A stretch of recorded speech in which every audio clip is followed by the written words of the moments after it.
南修一旦进入七情宫，我身为掌教，公子果真心性单纯，我们都不介意。是你？一星体初心，见三星运精力，剑如风扬。就夺了2面旗。都怪我。Halo guys, balik lagi bersama Mimin from Zero. Di video kali ini Mimin bakalan kembali melanjutkan alur cerita Donghua berjudul Hidden Sect Leader episode 20 ya. Seperti biasa, sebelum masuk ke rekap ceritanya, buat kalian yang menonton video ini tapi belum subscribe, tolong di subscribe dulu ya guys. Dan jangan lupa nyalain lonceng biar nggak ketinggalan update terbaru dari channel From Zero. Playlist untuk Donghua ini juga udah tersedia bagi kalian-kalian yang baru aja bergabung dan belum nonton episode sebelumnya ya. Ya udah deh, nggak usah berlama-lama lagi, langsung saja kita ke rekap ceritanya guys.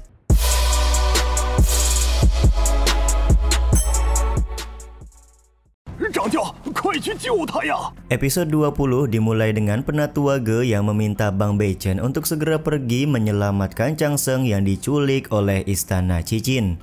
Sontak momen ini pun membuat semua orang kaget dan meminta penjelasan kenapa Penatua Ge berbicara seperti itu.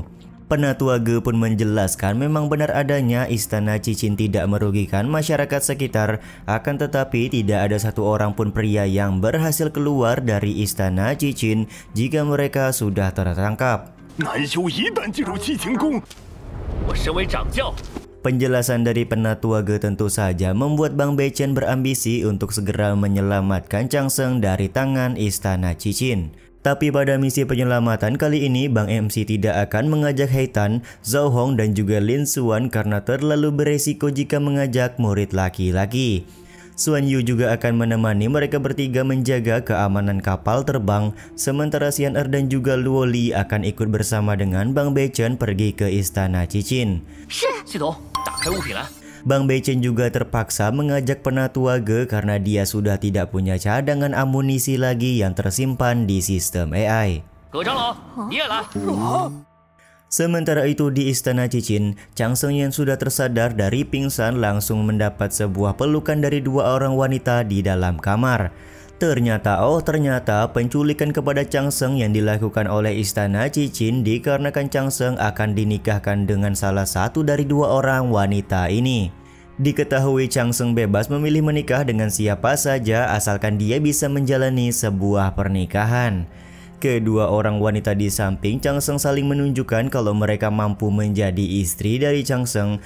Tapi lama-kelamaan mereka berdua malah saling menyalahkan karena tidak ingin kalah bisa menjadi pendamping dari Changsheng. Momen kedua wanita yang sedang berkelahi dimanfaatkan oleh Changsheng untuk melarikan diri, akan tetapi nasib sial menghampiri Changsheng karena ternyata di luar sudah ada Penatua Xiu Lian yang sedang berjaga. Karena Changsheng akan menjadi pengantin pria, maka Penatua Xiu Lian tidak akan membiarkan Changsheng pergi begitu saja. Dia juga memberikan sebuah mutiara akar cinta yang bisa membuat Changsheng menerima pernikahan dan memilih salah satu wanita dari Istana Qixin. Ketika Changsheng hampir memakan mutiara akar cinta, di saat itu pula Bang Beichen dan yang lain sudah datang ke kapal terbang Istana Qixin sembari meminta Penatua Xiu Lian menghentikan tindakannya kepada Changsheng. Bang Beichen juga menantang Penatua Xiu Lian untuk bertarung jika memang Penatua Xiu Lian berani melakukan pertarungan melawannya.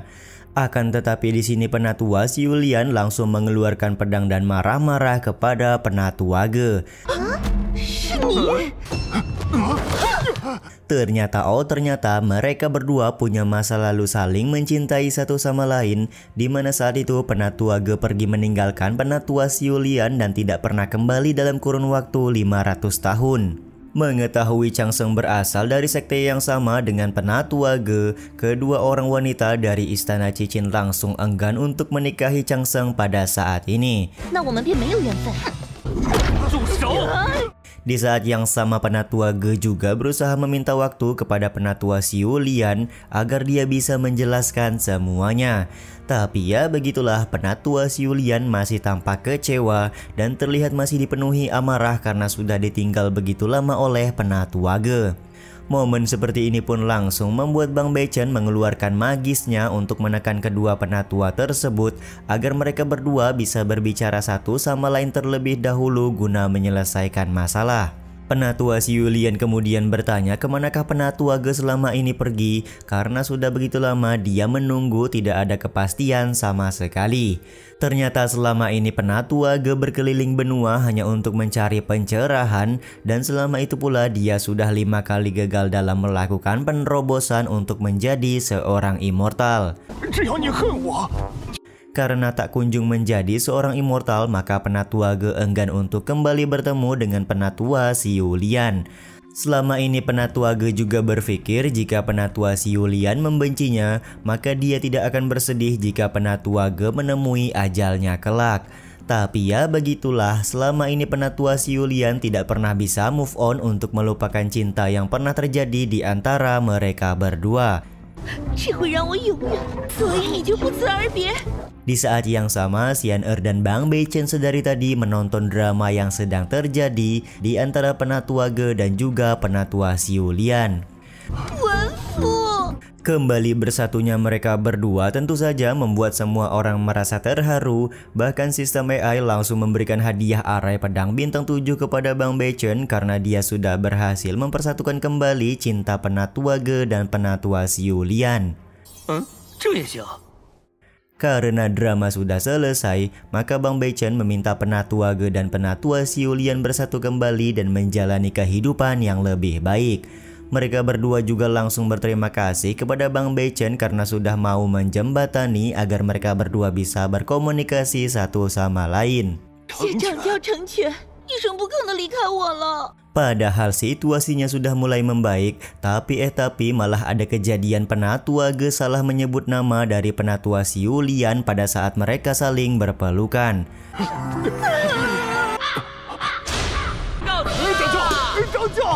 Momen ini pun langsung membuat Bang Beichen dan murid-muridnya kabur karena mereka sudah tidak ingin terlibat lagi dalam kisah cinta antara penatua Ge dan penatua Xi Yulian lagi.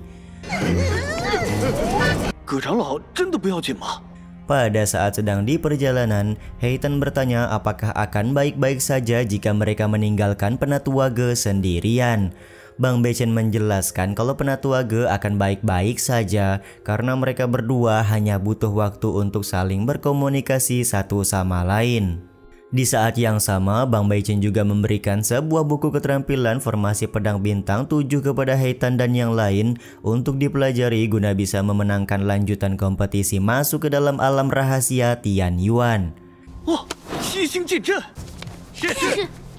Satu persatu murid dari Sekte Dao Immortal mulai mempraktikkan gerakan formasi pedang bintang 7 yang diberikan oleh Bang Beichen.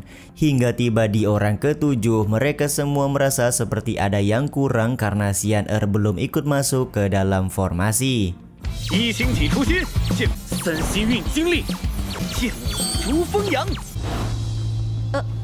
Tapi di sini Xian'er sempat menolak untuk masuk ke dalam formasi karena dia masih belum pantas untuk melengkapi formasi tersebut. Akan tetapi rekan-rekan dari Xian'er memaksa agar Xian'er masuk ke dalam formasi dan di saat yang sama Bang Beichen juga memberikan restu.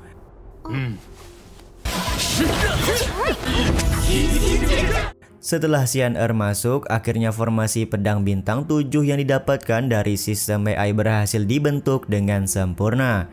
Singkat cerita, keesokan harinya Jenderal Tianlei membuka kompetisi dengan meminta semua peserta mengumpulkan semua bendera yang berhasil mereka dapatkan di dalam hutan. Zhao Hong sebagai perwakilan dari Sekte Dao Immortal langsung melemparkan 2 bendera yang sebelumnya didapatkan oleh Chang Sheng. Tentu saja kejadian ini membuat Jenderal Tianlei kaget, di mana menurutnya dia sudah membantu Zhao Hong mendapatkan banyak bendera, tapi kenapa Zhao Hong hanya mengeluarkan 2 bendera saja? Sekte Dao Immortalku memiliki kemuliaan dan terhormat, jadi tidak akan menggunakan cara kotor untuk memenangkan kompetisi, ucap Zhao Hong di depan Jenderal Tianlei. Di saat yang sama, Xian'er merasa bersalah karena sedikitnya bendera yang didapatkan oleh Sekte Dao Immortal disebabkan kesalahan darinya. Tapi Bang Bechen berkata kalau Xian Er cukup berjasa karena sekte Wujidao yang mendapat banyak bendera mendapatkan protes dari peserta lain. Semua itu terjadi karena setiap sekte hanya mendapatkan beberapa bendera saja, tapi kenapa sekte Wujidao bisa mendapatkan ratusan bendera? Tentu saja pasti ada sebuah kejanggalan dalam kompetisi kali ini. Xuanian sendiri hanya tertunduk malu karena mendapatkan protes yang begitu banyak dari peserta lain.